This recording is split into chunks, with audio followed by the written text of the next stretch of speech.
Islamabad attorney general PTI chairman के jail में ॾिनल सहूलतुनि बाबति रिपोर्ट अदालत में जमा कराए छॾी आहे। अटॉर्नी जनरल पाकिस्तान तहरीक इंसाफ जे चेयरमैन इमरान खान के जेल में ॾिनल सहूलतुनि बाबति रिपोर्ट सुप्रीम कोर्ट में जमा कराए छॾी आहे।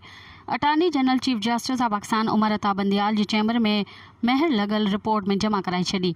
ज़रर मूजिब त जस्टिस मुज़ाहिर ऐं जस्टिस मंदूक खैल जे चैम्बर्स में बि पीटीआई चेयरमैन के जेल में ॾिनल सहूलतुनि बाबति रिपोर्ट जमा कराई वई आहे।